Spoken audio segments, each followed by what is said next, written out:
oleh Ibu Afidatul Rahmawati SPD CGP Angkatan 11.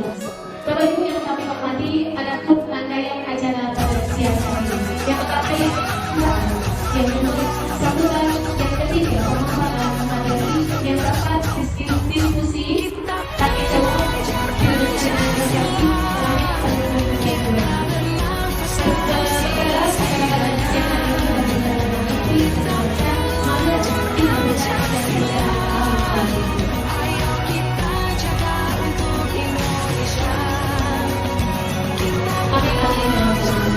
ada selanjutnya yang disebutkan sebelum kali ini akan disampaikan pemasukan bersama orang politik dan kasih kepada beliau Bapak Abdul Ayu Wibowo SPD Indonesia.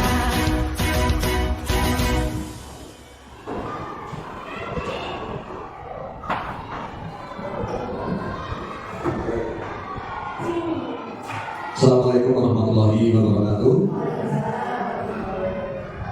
Alhamdulillahirrahmanirrahim. Bapak Ibu, pertama-tama izinkan saya mengucapkan terima kasih atas waktu yang diberikan, yang disempatkan pada kesempatan siang hari ini. Di sini saya mewakili Bapak Kepala Sekolah, Bapak Mas Duri, karena saat ini sedang ada pertemuan kedinasan. Dan yang kedua adalah kali ini kita kembali berkumpul di satu sesi diskusi dan diseminasi terkait budaya positif yang nanti akan disampaikan oleh rekan kita yang luar biasa, yaitu Bu Hafid, yang sangat rajin memberikan praktik baik kepada kita. Saling rajinnya, ini adalah sudah kali kedua bulan ini. Tepuk tangan untuk Bu Hafid. Harapannya nanti setelah apa yang disampaikan Bu Hafid, proses diskusi apa yang kita laksanakan bersama terkait budaya positif, harapannya bisa benar-benar kita implementasikan, terutama dalam pembelajaran, dalam kita memberi pelayanan kepada peserta didik ataupun kepada stakeholder yang lain.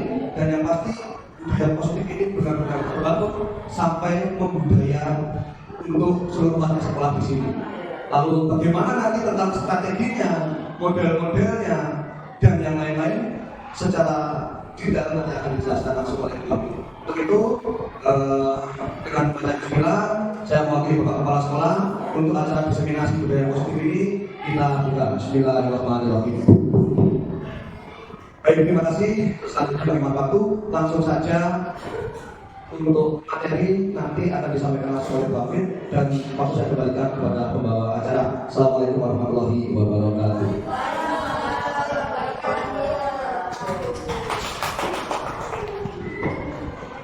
Oke, terima kasih atas sambutan yang diberikan oleh Bapak Atmajro Prabowo Widodo SPDGR selaku perwakilan dari Bapak Kepala Sekolah. Memasuki acara inti yaitu pemaparan materi tentang aksi nyata diseminasi budaya positif modul 1.4 oleh CGP Angkatan 11 Ibu Afidatul Rahmawati SPD disilakan. Beri tangan yang meriah kepada narasumber kita.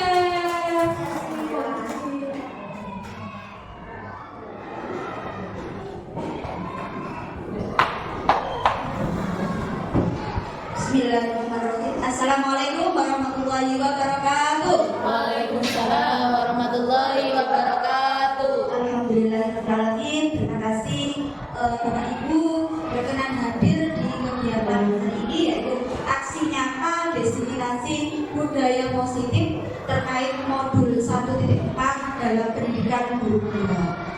Ya, sebelum kegiatan ini saya mulai, biar kita rileks, saya ada pantun terlebih dahulu. Belajar dengan guru matematika. Setelah itu pulang ke rumah. Sebelum acara dibuka, mari mulai dengan Bismillah.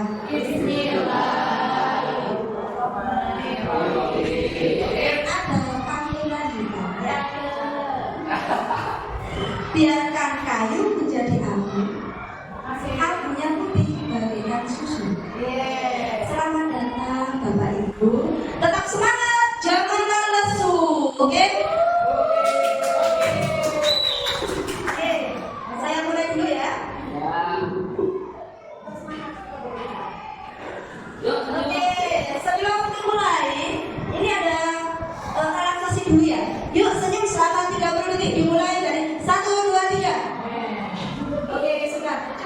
sebentar saja, jangan lama-lama. Oke, sebelum mulai ya, ini ada kesepakatan dalam kegiatan destinasi ya. Nanti boleh Bapak Ibu tambahkan atau kurangi ya. Yang pertama yaitu seluruh peserta hadir tepat waktu. Terima kasih Bapak Ibu semua tadi hadir tepat waktu ya. Sebelum dimulai sudah duduk di tempat duduk masing-masing. Oh gitu. Oke, yang kedua saling menghargai dan menghormati. Ini juga kita bisa terapkan di anak didik kita ya. Kemudian yang ketiga serius tapi santai, boleh sambil minum, boleh sambil makan. Yang keempat peserta wajib mengikuti kegiatan hingga selesai dengan perasaan yang bahagia. Oke, next. Ini ada pertanyaan otomatis ya. Biasanya Bapak Ibu sebelum memulai kegiatan pembelajaran dengan anak didik kita ya ada pertanyaan otomatis agar siswa-siswi termotivasi untuk belajar. Yang pertama nanti dengan jawab setuju atau tidak setuju dari pernyataan itu. Yang pertama, hukuman dapat mendisiplinkan anak. Menurut Bapak Ibu setuju apa tidak? Hukuman dapat mendisiplinkan anak. Menurut panjenengan setuju apa tidak? Setuju. Oke, lanjut yang kedua. Pemberian hukuman dengan hal positif seperti membaca atau membersihkan halaman sekolah dapat meningkatkan disiplin anak. Setuju. Oke, lanjut.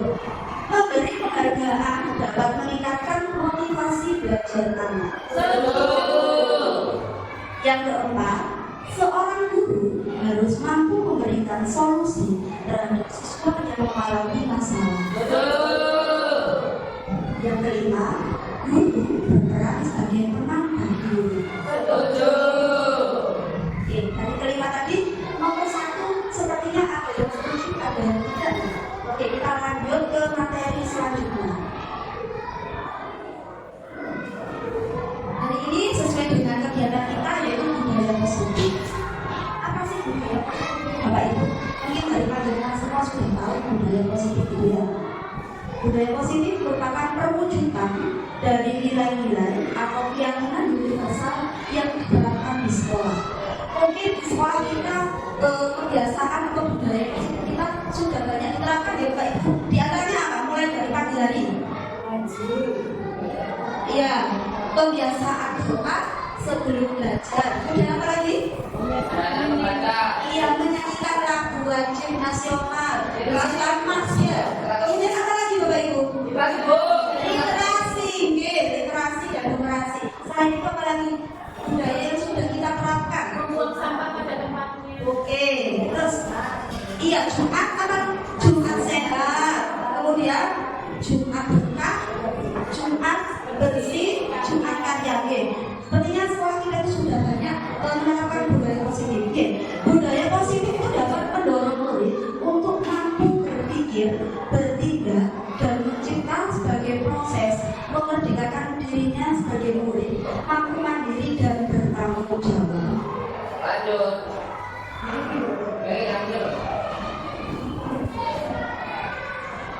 Oke, hari ini materi kita agak banyak ya Bapak Ibu. Ada 8. Yang pertama yaitu perubahan paradigma belajar.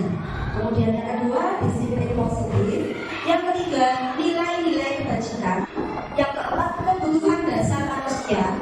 Yang kelima motivasi perilaku manusia. Yang keenam posisi kontrol guru. Yang ketujuh keyakinan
bisa membuka kepala tangan tersebut. Benda berharga menurut panjenengan atau sesuatu yang berharga? Ya, saya bagi dulu kertasnya.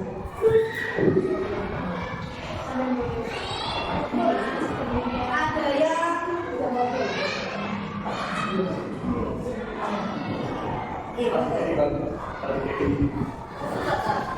ya, yang satu menuliskan, kemudian yang satunya merebut atau merayu.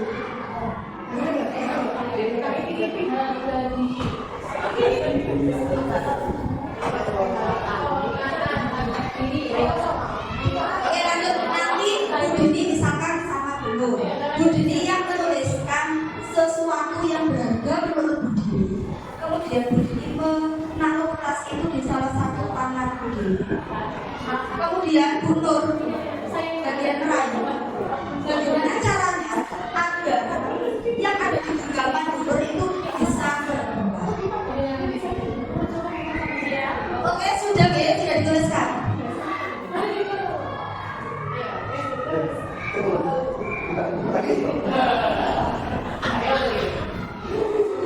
Oke, kira-kira apakah Bapak Ibu tadi akan membuka pantangan dengan segala bujukan, godaan atau paksaan kemana?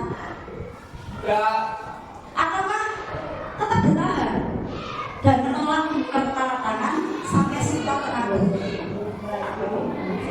Oke, silakan. Bagian yang merayu, yang satunya ada yang bagian menulis.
Terima kasih Bapak Ibu waktunya. Jadi genggaman saya adalah harga diri. Jadi dengan uang atau apapun terjadi, tetap tidak akan saya menjaga kepada orang lain.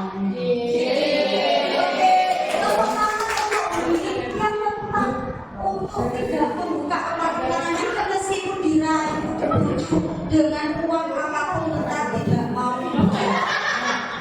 Oke, kita lanjut saja ya.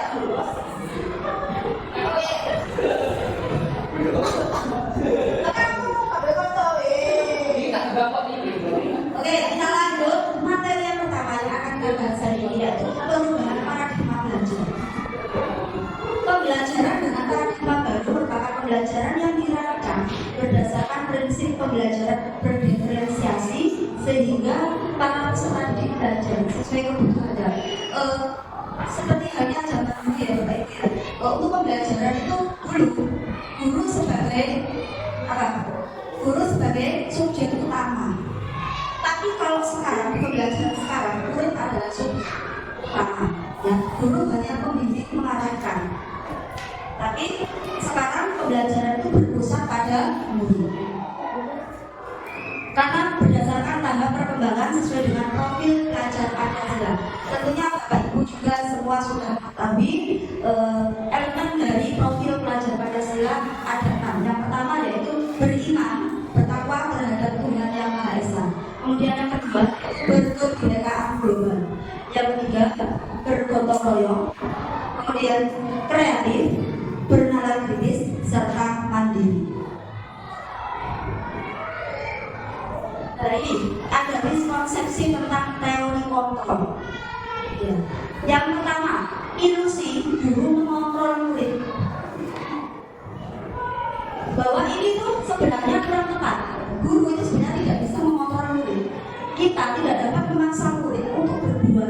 berlaku jika murid tersebut memilih untuk tidak melakukannya. Itu miskonsepsi tentang teori kontrol yang pertama. Yang kedua, ilusi bahwa kritik dan membuat orang merasa bersalah dapat menguatkan karakter. Maksudnya, menggunakan kritik dan rasa bersalah untuk mengontrol murid menuju pada identitas ganda. Jadi misalkan ada murid yang bersalah, jangan langsung diberikan hukuman. Nanti akan medon mentalnya. Kemudian miskonsepsi tentang teori kontrol yang ketiga, yaitu ilusi bahwa semua penguatan positif efektif dan bermanfaat. Maksudnya adalah menggunakan kritik dan rasa bersalah untuk mengontrol murid menuju pada identitas gagal. Lanjut yang keempat, yaitu ilusi bahwa orang dewasa memiliki hak untuk memaksa. Ternyata itu salah. Banyak orang dewasa yang percaya bahwa mereka memiliki tanggung jawab untuk membuat murid berbuat hal-hal tertentu. Apapun yang dilakukan dapat diterima selama ada sebuah kemajuan berdasarkan sebuah ukuran kerja. Jadi kita tidak boleh mengontrol seseorang. Bagaimana seseorang bisa berubah dari paradigma stimulus respon ke pendekatan teori kontrol? Menurut Stephen R. Covey mengatakan bahwa bila kita ingin membuat kemajuan perlahan, sedikit-sedikit ubahlah sikap atau perilaku Anda. Namun, bila kita ingin memperbaiki cara-cara utama kita, maka kita perlu mengubah kerangka acuan kita. Jadi intinya kita bisa merubah diri kita sendiri, bukan orang lain. Perubahan paradigma stimulus respon ke teori kontrol atau teori pilihan. Nah ini, ya, siapa sesungguhnya yang memiliki kontrol? Siapa Bapak Ibu? Kita sebagai guru atau murid itu sendiri atau diri kita sendiri? Oke, di sini ada stimulus respon. Realitas atau kebutuhan kita sama. Ternyata di teori kontrol, realitas atau kebutuhan kita itu berbeda. Jadi antara saya dengan panjenengan itu tidak sama, berbeda. Kemudian yang kedua, semua orang melihat hal yang sama. Ternyata di teori kontrol, setiap orang memiliki gambaran yang berbeda. Kemudian kita mencoba mengubah orang agar berpandangan sama dengan kita. Di teori kontrol ternyata kita berusaha memahami pandangan orang lain tentang dunia. Kemudian perilaku buruk dilihat sebagai suatu kesalahan. Ternyata di teori kontrol semua perilaku itu memiliki tujuan. Orang lain bisa mengontrol saya. Hanya Anda yang bisa mengontrol diri Anda menurut teori kontrol. Saya bisa mengontrol orang lain. Ternyata menurut teori kontrol Anda tidak bisa mengontrol orang lain. Pemaksaan ada pada saat bujukan gagal. Teori kontrol mengatakan kolaborasi dan konsensus menciptakan pilihan-pilihan baru. Kemudian model berpikir menang atau kalah. Menurut teori kontrol, model berpikir menang.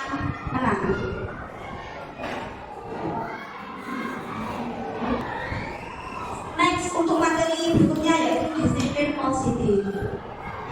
Disiplin positif adalah kebiasaan-kebiasaan hal yang baik, mencakup sikap atau perilaku maupun tutur kata oleh seluruh warga di sekolah, terutama bagi murid, agar dapat berkembang menjadi pribadi yang kritis, mandiri dan bertanggung jawab.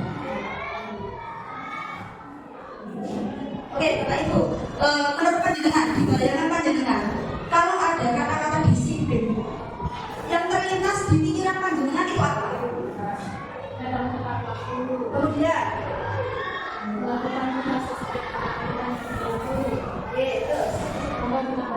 membuat gambar yang lain. Menurut panjenengan, di benak panjenengan, disiplin itu apa? Dimaknai tentang apa? Menurut panjenengan, disiplin itu dimaknai dengan apa? Tapi menurut panjenengan, disiplin di benak panjenengan itu, disiplin itu apa maknanya? Disiplin sesuatu yang tidak boleh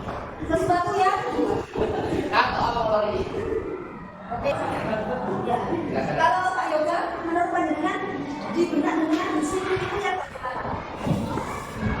Disiplin itu adalah cara mengatur diri dan tingkah laku supaya tetap sesuai dengan aturan yang berlaku. Menurut panjenengan sebagai seorang guru, disiplin itu yang bagaimana? Sebagai seorang guru, sering menggunakan disiplin digunakan dengan apa? Biasanya dihubungkan dengan hukuman karena tidak bertanggung jawab. Ya. Nah, di sini sebagai pendidik tujuan kita adalah menuntun murid untuk memiliki disiplin diri sehingga mereka berperilaku mengacu kepada nilai-nilai kebajikan universal dan memiliki motivasi intrinsik bukan motivasi ekstrinsik.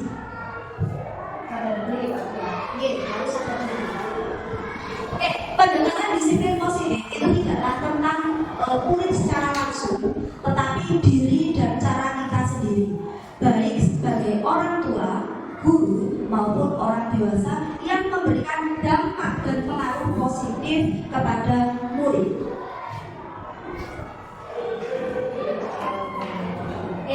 Biar tidak loyo, tidak lemas, tidak ngantuk. Saya punya SBG kubu sebelah sini sama sebelah sini. Mohon bisa berpindah ke sini. Kita SBG dulu ya. Tentunya panjenengan tahu ya, nada itu ya, himne guru.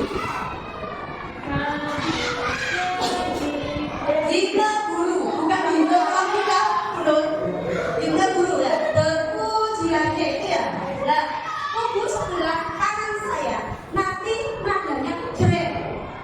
Kubu sebelah kiri saya nadanya pret. Jadi nanti jreng pret, jreng pret. Oke, dimulai 1, 2, 3.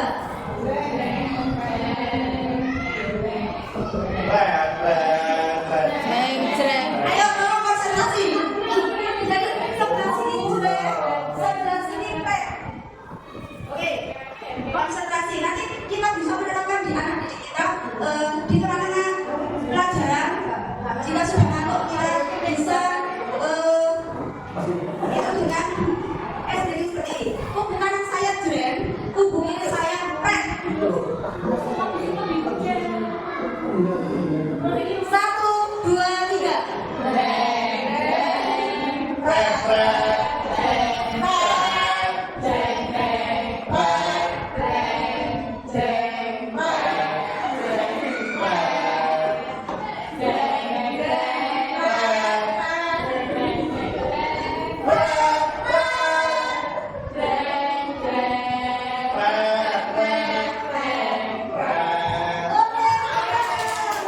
Bisa diganti dengan lagu balon saja ya. Oke, sebelah kanan tetap jreng, sebelah kiri tetap pret. Oke. Masih ingat ya? Oke, 1, 2, 3.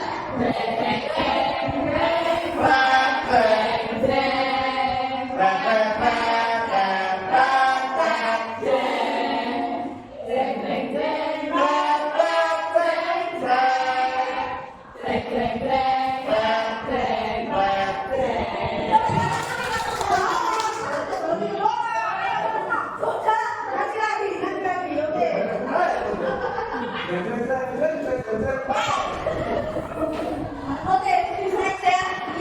Pertanyaan ketiga. Nilai-nilai kebajikan.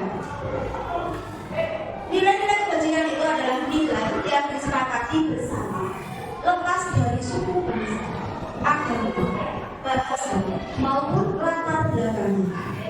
Jadi nilai-nilai kebajikan yang ingin dicapai oleh setiap anak Indonesia, kita kenal dengan profil pelajar Pancasila yang sudah sangat tidak familiar di telinga kita. Selain itu juga contoh nilai kebajikan institusi atau organisasi berdasarkan ide primary Years Program. Ada toleransi, rasa hormat, integritas, mandiri, menghargai, antusias, empati, keingintahuan, kreativitas, kerjasama, percaya diri, komitmen.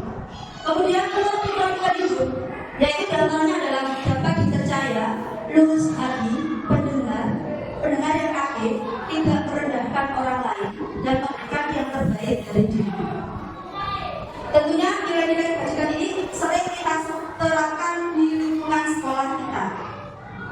Oke, yang keempat, kebutuhan dasar manusia. Kita sebagai manusia tentunya pasti mempunyai kebutuhan.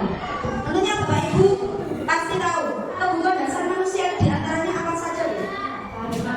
Makan yang paling utama, kemudian minum, tidur, istirahat. Selain makan, minum, tidur, berpakaian. Kalau sudah makan, minum, tidur, berpakaian, apa lagi? Tempat tinggal. Di sini di pembelajaran saya, kebutuhan dasar manusia itu adalah seluruh tindakan manusia yang memiliki tujuan tertentu. Jadi semua yang kita lakukan adalah usaha terbaik kita untuk mendapatkan apa yang kita inginkan. Semuanya dilakukan dalam rangka agar kebutuhan dasar kita terpenuhi dengan baik. Ketika seorang murid melakukan suatu perbuatan yang bertentangan dengan nilai-nilai kebajikan atau melanggar, sebenarnya dikarenakan mereka gagal memenuhi kebutuhan dasar mereka. Apa sih kebutuhan dasar tersebut? Nah, ini ada 5. Menurut apa yang saya pelajari, ada 5 kebutuhan dasar manusia. Yang pertama yaitu bertahan hidup.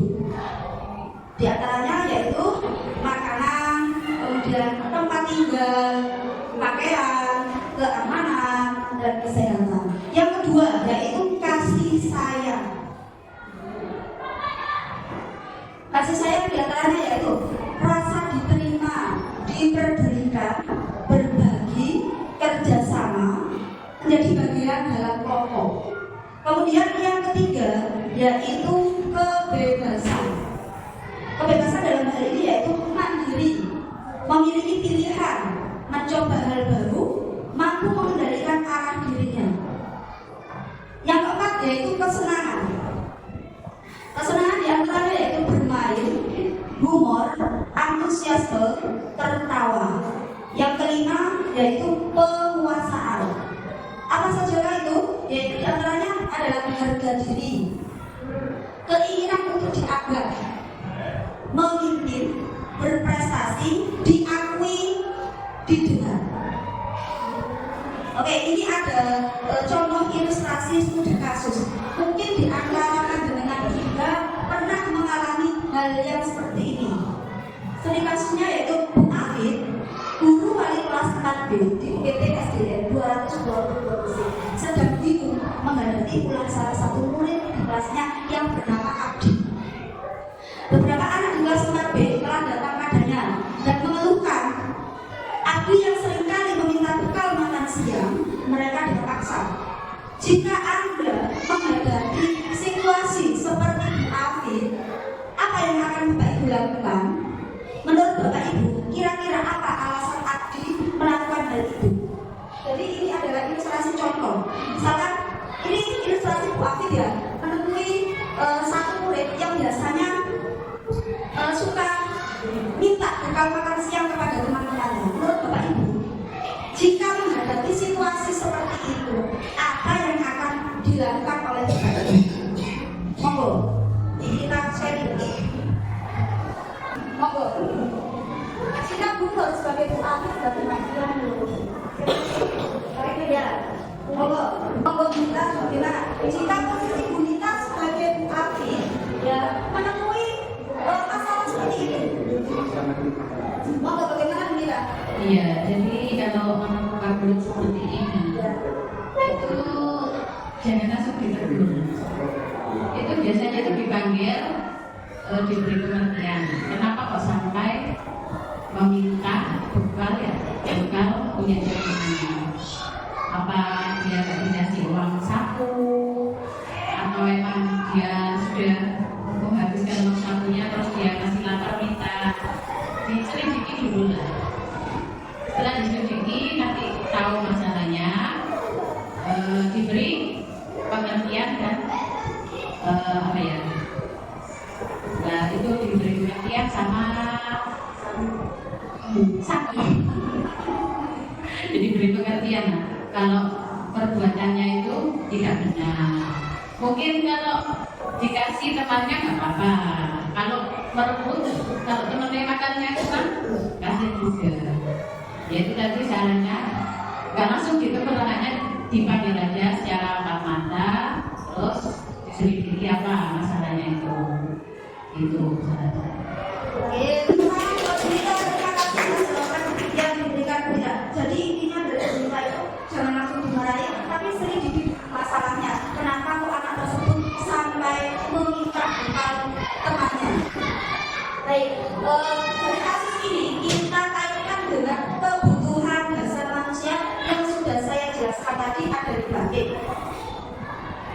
Nah, ini jika dalam kasus Abdi di atas, apabila jawaban Abdi ketika ditanya oleh Bu Afif adalah karena ia lapar dan orang tuanya tidak membawakan bekal makan siang, maka kebutuhan dasar yang sedang berusaha dipenuhi oleh Abdi adalah tadi yang pertama ya, kebutuhan untuk bertahan hidup atau survival. Itu betul ya.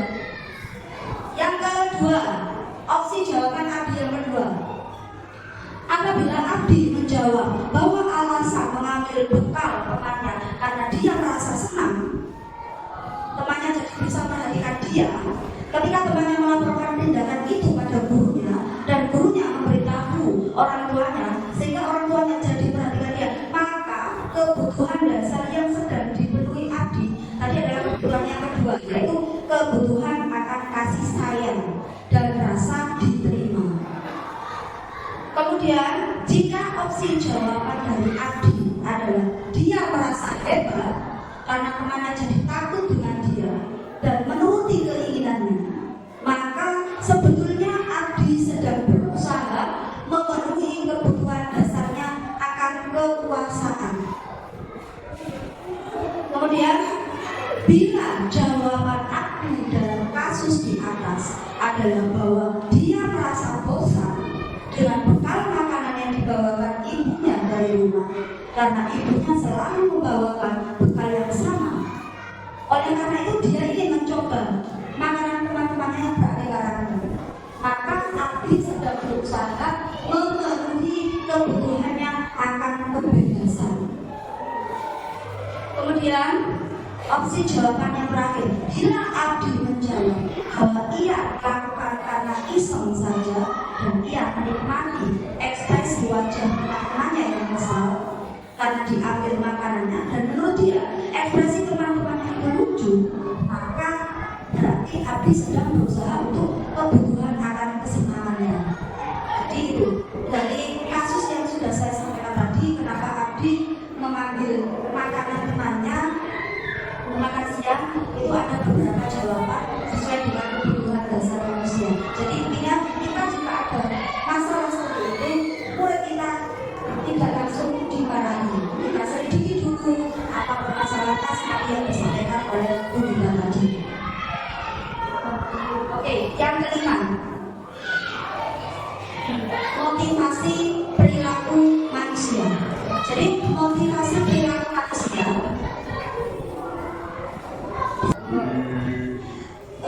next ya, motivasi perilaku manusia. Motivasi perilaku manusia ada 3. Yang pertama yaitu untuk menghindari ketidaknyamanan atau hukuman. Dalam hal ini yaitu masuk dalam motivasi eksternal karena takut akan hukuman. Kemudian yang kedua yaitu untuk mendapatkan imbalan atau penghargaan dari orang lain. Ini juga termasuk motivasi eksternal. Jadi misalkan ada murid kita yang datang pagi hari tepat waktu karena kepingin sesuatu penghargaan atau imbalan dari bapak guru, jadi motivasinya bukan eksternal, tapi karena sesuatu, yaitu motivasi eksternal. Yang ketiga, untuk menghargai diri sendiri dengan nilai-nilai yang mereka percaya. Ini termasuk dalam motivasi internal. Nah, ini ada perbedaan antara hukuman, konsekuensi, dan restitusi. Tidak terlihat dari jauh. Saya bacakan.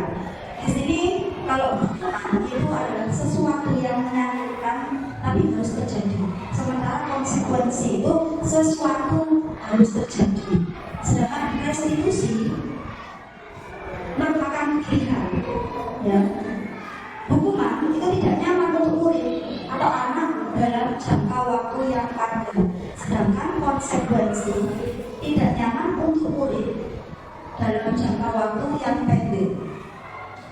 Untuk restitusi menguatkan untuk murid dalam jangka waktu yang panjang.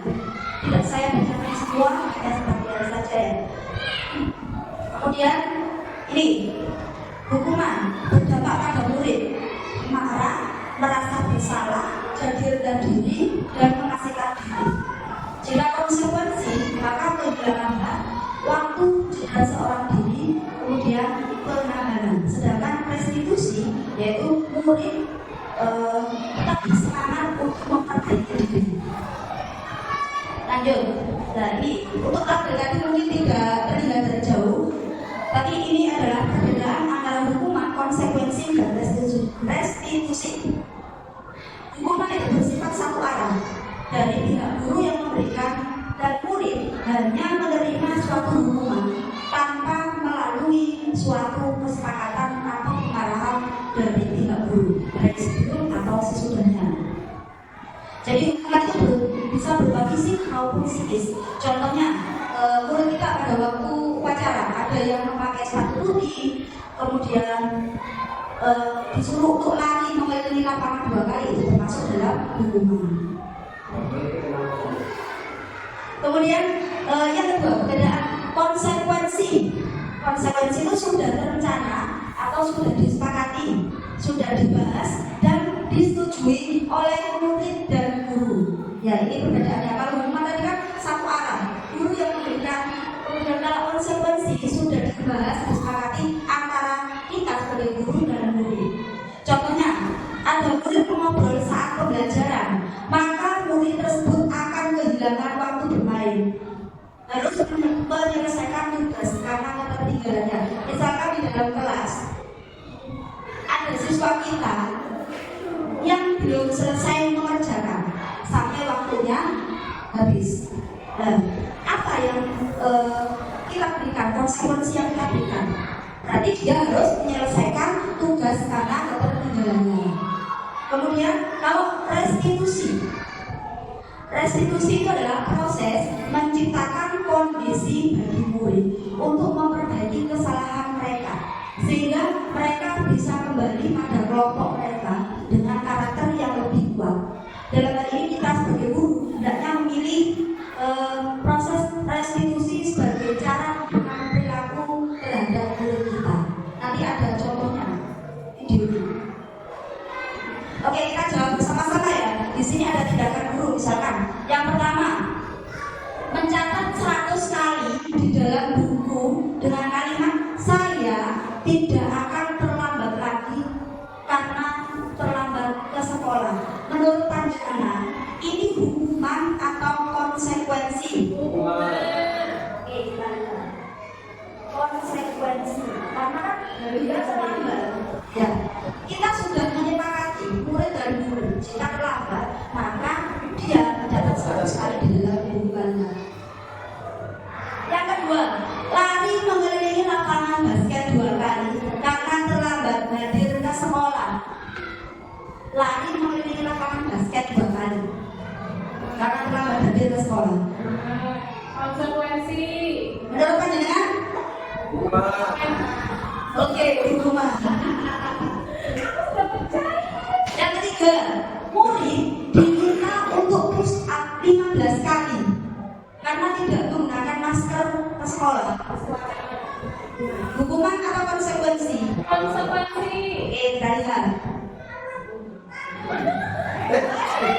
Hukuman ya.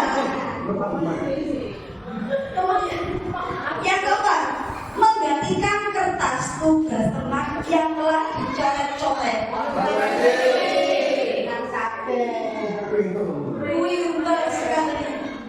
Yang selanjutnya yaitu membersihkan tumpahan air di meja tulis. menangis karena tersenggol pada saat belajar. Oke, terima kasih sudah menjawab. Selanjutnya, murid disuruh untuk tidak mengenakan sepatu seharian di sekolah karena tidak mengenakan sepatu hitam. Menurut kalian? Oke, kita lihat. Yang terakhir, lari mengelilingi lapangan basket 2 kali karena terlambat 10 menit untuk pelajaran PDOK. Bagaimana? Pemanasan. Menurut kalian, hukuman atau konsekuensi? Konsekuensi. Karena meninggalkan pemanasan. Oke, jadi dari tindakan guru yang pertama sampai terakhir itu ada yang termasuk hukuman, ada yang termasuk konsekuensi. Selanjutnya, materi selanjutnya yaitu 5 posisi kontrol guru. Yang pertama, posisi kontrol yang pertama yaitu penghukum. Posisi kontrol guru yang kedua yaitu sebagai pembuat rasa bersalah. Kemudian yang ketiga yaitu sebagai teman. Yang keempat yaitu sebagai pemantau. Dan yang terakhir yaitu sebagai manajer. Nah, ini ada perbedaannya. Sebagai penghukum, cirinya biasa menggunakan hukuman fisik atau verbal.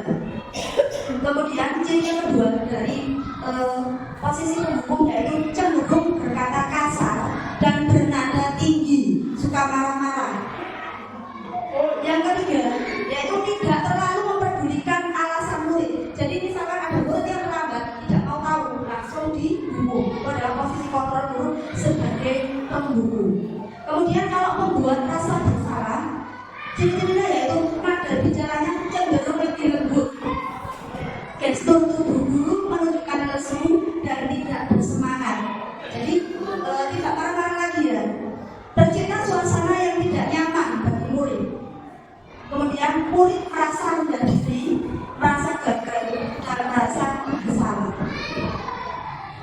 Kita juga merenungi ya Bapak Ibu. Kita kebanyakan itu sebagai posisi kontrol apa? Penghukum, membuat rasa bersalah, teman atau manajer. Kemudian sebagai teman, cirinya yaitu guru tidak berkata dan bersikap kasar. Cara bicaranya cenderung menggoda, ramah dan jenaka. Bisa menjadi pisau bermata dua. Bahaya. Positifnya, murid akan merasa nyaman, tapi negatifnya akan timbul ketergantungan hanya pada guru tersebut tanpa mempedulikan guru lain. Oke, kemudian selanjutnya yaitu sebagai pemantau. Ya, sebagai pemantau. Cirinya yaitu guru merasa bertanggung jawab atas semua tindakan murid yang diawasi. Kemudian cenderung tegas dan kaku berdasarkan pada aturan-aturan yang ada. Seringkali mengaitkan tiap kesalahan dengan konsekuensi daripada aturan yang dilanggar. Kemudian posisi kontrol tertinggi yaitu sebagai manajer. Cirinya yaitu guru bersikap terbuka pada murid, memberikan kesempatan murid bercerita tanpa intervensi apapun. Guru menjadi pendengar yang baik dan guru tidak mengintimidasi, melainkan menenangkan, menawarkan, mengarahkan dan memotivasi dengan keyakinan yang benar. Kita tunggu ya, kita kebanyakan di posisi kontrol yang mana? Ini ada ilustrasi video dari posisi kontrol guru, monggo disimak dengan baik.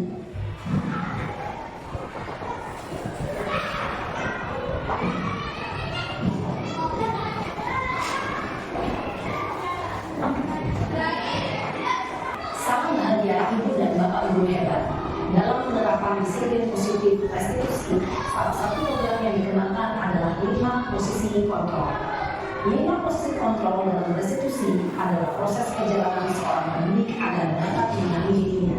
Pada video kali ini, kita akan membahas tentang 5 posisi kontrol yang dikembangkan dari dosen dan contoh penerapannya.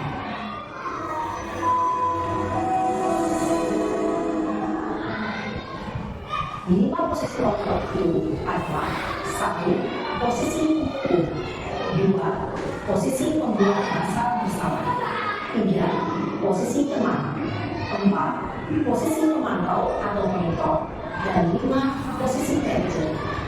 Untuk lebih memahami kelima posisi tersebut, mari kita saksikan kasus kemarin yang terlambat hadir waktu di sekolah dan melihat bagaimana kelima posisi kontrol dalam menghadapi masalah tersebut.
Posisi pemukul biasanya berbicara mengenai menghakimi, menunjuk-nunjuk, menyakiti, dan membimbing.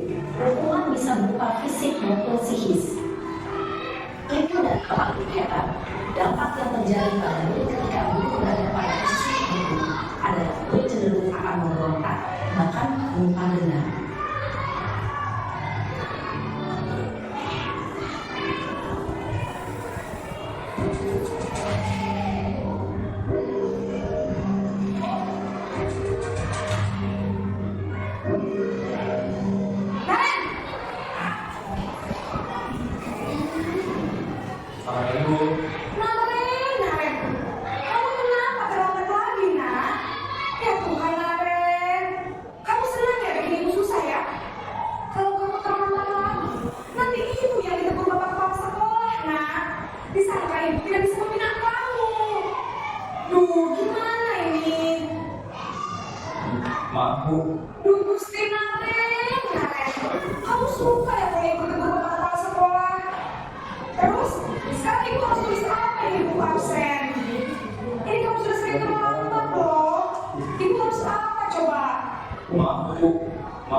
Ya sudah, lain kali jangan bikin usaha lagi ya nak ya. Ini tidak akan kuat lagi kalau kamu begini terus. Bisa jantungan kalau ibu berubah bapak sekolah. Sana cepat, awas. Maaf ya Bu, maaf sekali. Posisi pembuat rasa bersalah berbicara dengan nada tenang, cenderung lembut. Namun kata-kata yang diutarakan membuat murid merasa menjadi orang yang gagal, memandang buruk dirinya sendiri, merasa tidak berharga, dan tidak sanggup membahagiakan orang lain. Ketika guru mengambil posisi pembuat rasa bersalah, dia akan menganggap dirinya yang bersalah dan ia akan menyimpan emosi negatif tersebut di dalam dirinya.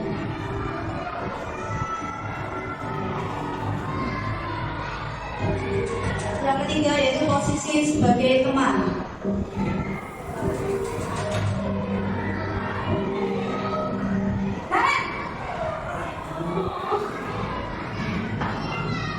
Apa Ibu? Wah, sudah jam berapa ini nak? Selamat lagi ya sayang. Iya Bu, habis ibu saya lupa membangunkan saya Bu. Kamu malah menyalahkan ibu kamu. Kamu bukannya anak yang paling dari jam. Kok terlambat sih? Iya Bu, saya memang terlambat bangun tadi. Jadi biar perut saya kenyang, tetap gak kencang Bu. Ya sudah sana mandi lain kali, lain lebih kenceng lagi ya. Biar gak terlambat lagi.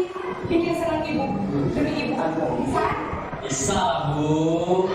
Ya sudah sana masuk kelas. Ibu beresin urusan absen kamu. Kamu ini ada-ada saja.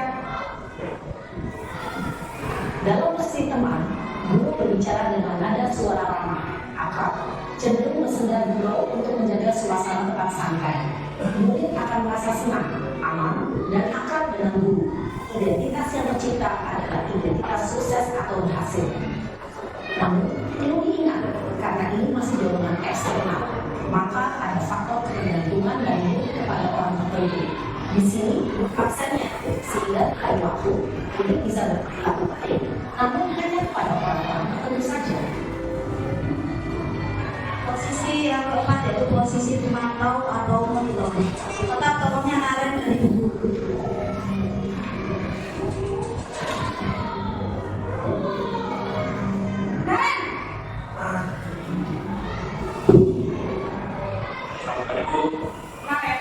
Apa peraturan sekolah kita tentang jam berapa kita harus masuk sekolah? Kita harus di sekolah jam 7, Bu. Iya betul, sekarang sudah jam 7:20. Kalian sudah tahu konsekuensinya dan makan hadir. Paham, Bu? Saya harus tinggal kelas pas jam istirahat selama 20 menit. Iya benar, konsekuensinya demikian. Jadi nanti jam 9:30 pas istirahat, kamu harus tinggal di kelas, kerjakan tugas tambahan untuk kandidat ya. Baik, Bu. Posisi pemantau mengandalkan penghitungan atau data untuk mengontrol murid. Guru mengarahkan murid berdasarkan peraturan dan konsekuensi. Seorang pemantau menunjukkan bahasa tubuh dan ekspresi wajah yang nyata dan cenderung formal. Posisi yang terakhir yaitu posisi manajer. Tetap tokohnya yaitu Naren dari guru yang merawat sekolah.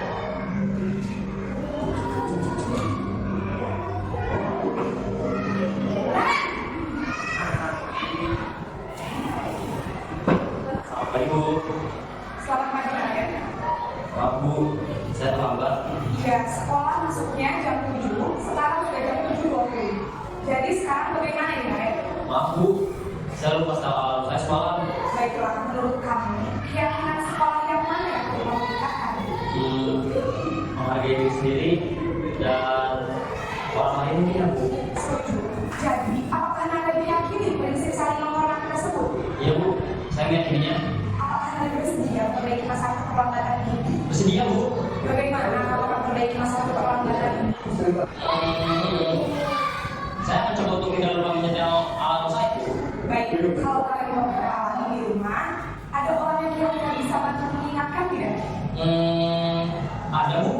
Kakak saya, Kak Emma. Ada lagi selain KM? Selain Kak Emma, ada ibu saya. Baik, jadi yang mengingatkan Naren adalah Kak Emma dan Ibu Marian. Kira-kira akan mulai setelah alarm kapan nih Naren? Setelah pulang sekolah, akan segera saya lakukan. Baik, jadi Naren akan setel alarm untuk bangun besok pagi dan akan diingatkan oleh kakak ya. Ada lagi yang ingin berlaku Naren agar tidak terlambat bangun lagi. Tidak ada, Bu. Baik, Naren, terima kasih untuk bersama kamu. Sekarang kamu perlu kembali ke kelas ini belajar. Baik, Bu. Terima kasih. Posisi manajer adalah posisi kontrol yang disarankan untuk membimbing murid memiliki sikap disiplin yang positif, yaitu murid yang mandiri, bertanggung jawab, dan dapat memecahkan masalah. Tujuan dari posisi ini adalah agar murid dapat berefleksi atas tindakannya. Guru akan dengan tulus memberikan pertanyaan-pertanyaan bermakna, sehingga membuat murid dapat belajar dari kesalahannya dan mencari sebuah solusi untuk menyelesaikannya. Ibu dan Bapak Guru hebat, setelah mengamati adegan kelima posisi kontrol tadi, kira-kira posisi mana yang paling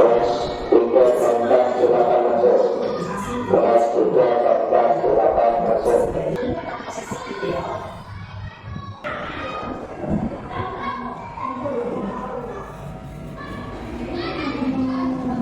Oke, Bapak Ibu guru. Setelah tadi kita menyaksikan video dari 5 posisi kontrol dari kita, apakah sudah melaksanakan posisi manajer? Ya.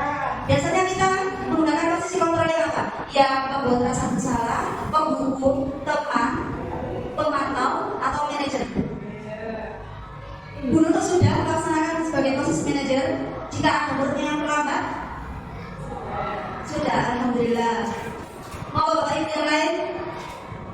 Biasanya kalau ada kasus di kelas atau di sekolah, Bapak Ibu sudah melaksanakan atau sudah menggunakan posisi kontrol yang mana?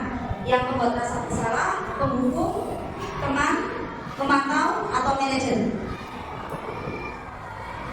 Oke, lanjut yang ke-7 yaitu keyakinan kelas.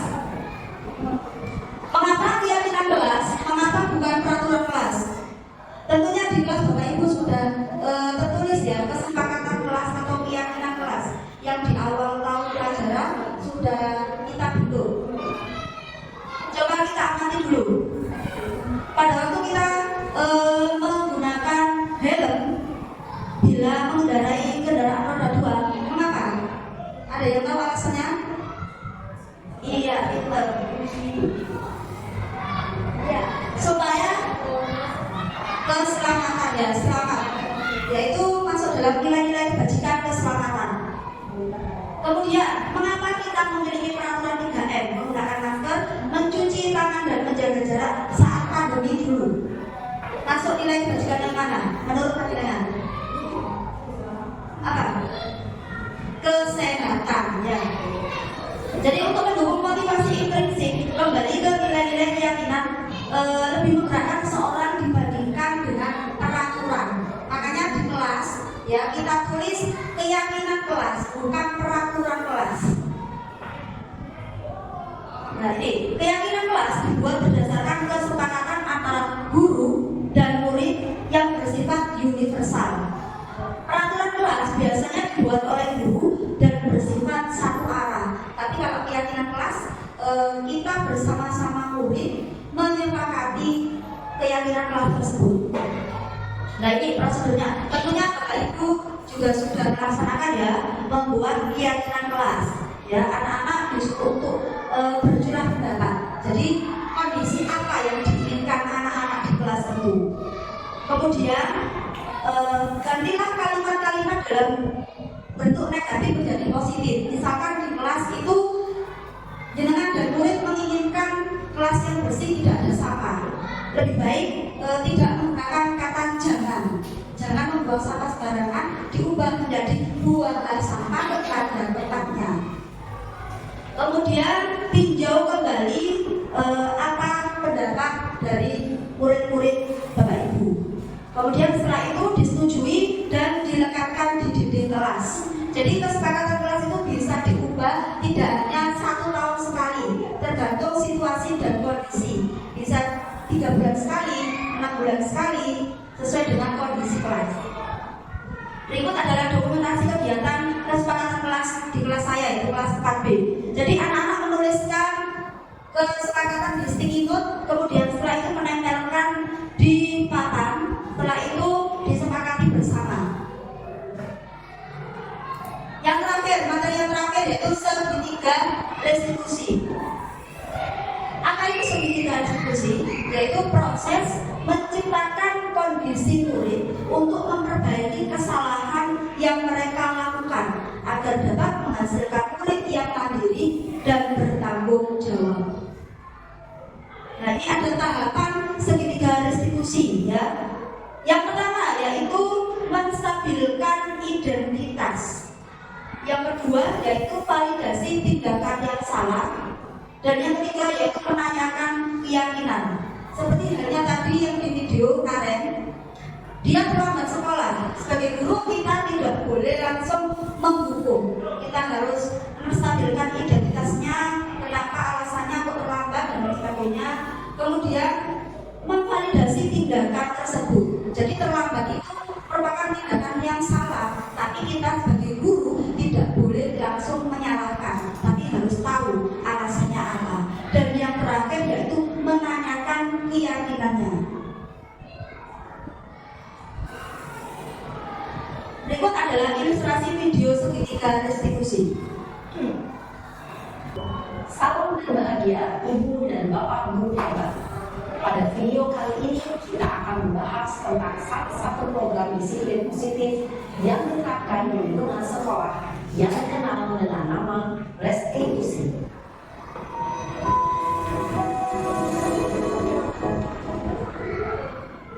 Restitusi dikenakan oleh pakar pendidikan Diane Gosson berlandaskan pada teori kontrol Indonesia. Segitiga restitusi adalah suatu proses dialog yang dijalankan oleh guru atau orang tua agar dapat menghasilkan murid yang mandiri dan bertanggung jawab. Pada saat guru di posisi manajer, aspek yang dikembangkan pada murid adalah motivasi kompetensi, sehingga pengalaman nilai-nilai kebajikan dapat tumbuh dan berkembang menjadi suatu kebiasaan positif yang akhirnya membentuk karakter murid. Proses dialog terkait ketiga langkah yang digambarkan pada ketiga sisi pada segitiga restitusi. Sisi pertama adalah menstabilkan identitas.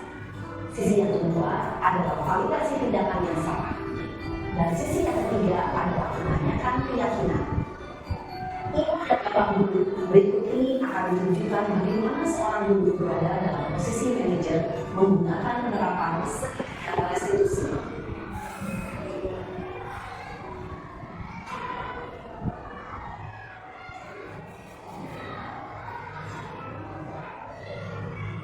Siapa? Sudah Pak. Sudah lama besar. Stop Pak, kesel banget.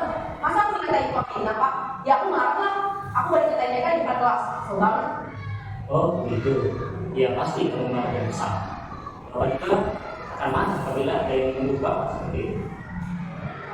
Kemudian pada saat itu kamu melakukan apa?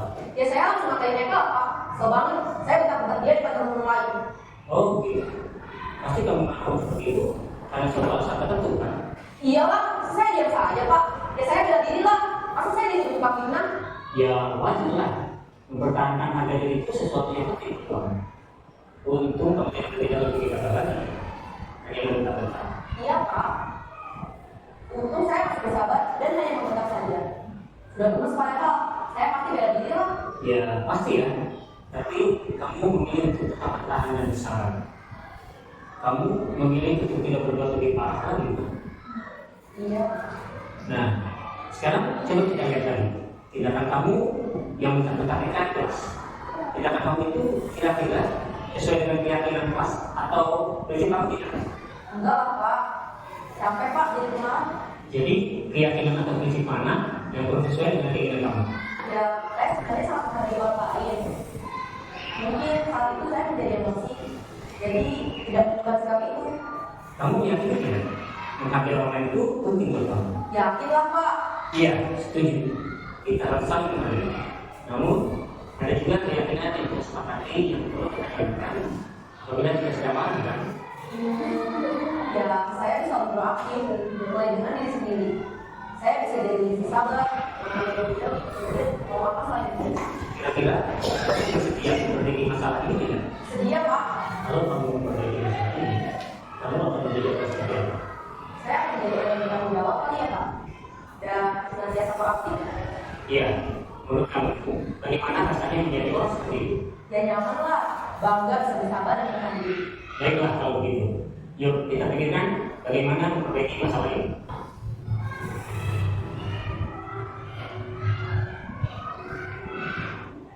Ibu dan bapak guru hebat. Baru saja kita menyaksikan contoh bagaimana seorang guru berada dalam posisi manajer menggunakan penerapan segitiga restitusi. Mari kita bahas satu persatu.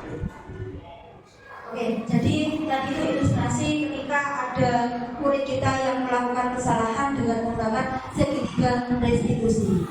Terima kasih untuk hari ini. Mari belajar bersama, berkolaborasi dan saling mendukung demi mewujudkan budaya positif di sekolah kita sehingga mewujudkan profil pelajar Pancasila.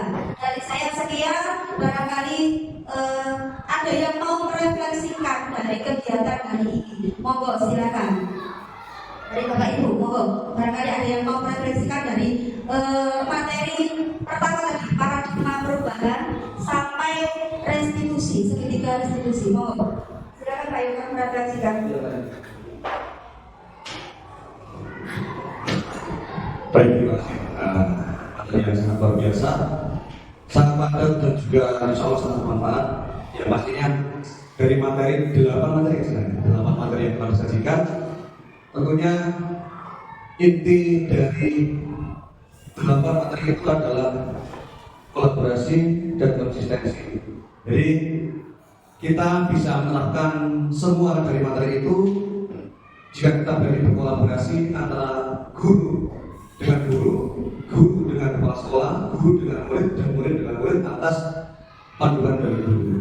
Supaya apa? Supaya terwujud satu budaya positif yang benar-benar membudaya di sekolah ini, sehingga nanti tidak ada 1-2 orang yang merasa tertekan akan aturan, tapi semuanya bisa meyakini bahwa semua itu bisa benar-benar terjadi karena memang atas kesadaran dari masing-masing untuk membudayakan atau bersikap yang baik sesuai dengan materi yang saya sampaikan oleh. Mungkin itu Bapak, terima kasih.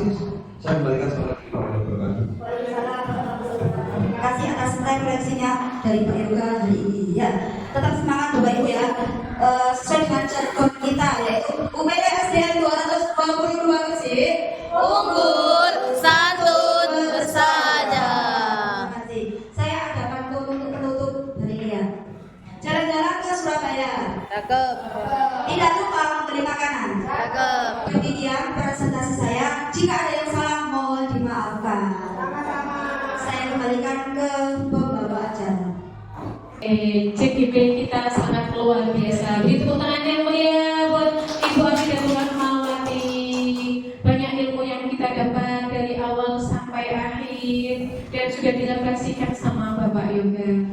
Demikian sudah sampai di penghujung acara. Semoga apa yang kita lakukan pada siang hari ini bisa menjadi ilmu yang bermanfaat buat kita ke depannya dan menjadi amal yang jariah untuk Ibu Amidatul Rahmawati. Saya selaku pembawa acara, bila mana ada salah tutur kata maupun perilaku, mohon dimaafkan sebesar-besarnya.